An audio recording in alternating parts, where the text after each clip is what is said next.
دوای دوورکەوتنەوەی شەڕی داعش لە دەوروبەری هەرێمی کوردستان و کۆتایی هێنانی مەترسیەکانی تیرۆر لەسەر هەرێم، بازرگانان و پیاوانی کاری وڵاتان زیاتر ڕوو لە هەرێم دەکەن بۆ ئەنجامدانی کاری بازرگانی هاوبەش. لەو چوارچێوەدا وەفدێکی باڵای بازرگانی پاکستان گەیشتنە هەرێم و ئامادەنکاری بازرگانی لە هەرێم ئەنجامدەن. ئەوان دەڵێن وڵاتەکەمان لە ڕووی کوشتکواڵی و دەوڵەمەندە، بەتابەتی لە ڕووی بەرهەمهێنانی برنجەوە، بۆیە ئامادەین هاوکاری هەرێم بکەین لەو ڕۆوە.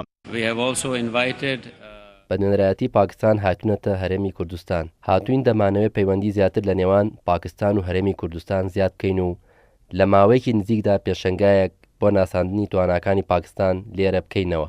بەڕێبەری ڕاگەاندنی ژوورە بازرگانەکانی هەرێم دەڵێت ئێمە هەوڵەکانمان بۆ هێنانی بازرگانی زیاتر چڕ کردوێتەوە، هەروەک لە هەوڵی ئەوەدەین کە ڕاستەخۆ لەگەڵ وڵاتان و خاوەن کۆمپانیەکان کاری بازرگانی بکەین بۆ ئەوەی بە باشترین کوالێت و کەمترین نرخ کاڵەکان بگاتە دەستی هاوڵاتیانی هەرێمی کوردستان.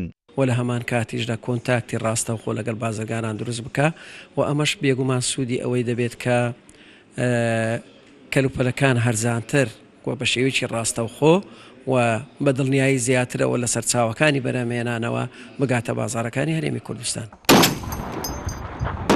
ئەگەرچی لە ماوەی ڕابردوودا بۆ هۆی شەڕی داعش و نزیکبوونەوەی لە دەوروبەری هەرێمی کوردستان، ئاڵۆگۆڕی بازرگانی و هاتنی وەبەرهێنەران و پیاوانی کار بۆ هەرێم ڕووی لە کەمبوونەوە کردبوو، بەڵام لە ئیسادا ئەو کەرتە خەریکە دەکەوێتە سەر پێی خۆی و بازرگانان و پیاوانی کاری بیانی بە چاوێکی دیکەوە لە هەرێم دەڕوانن و ڕوو لە هەرێم دەکەن.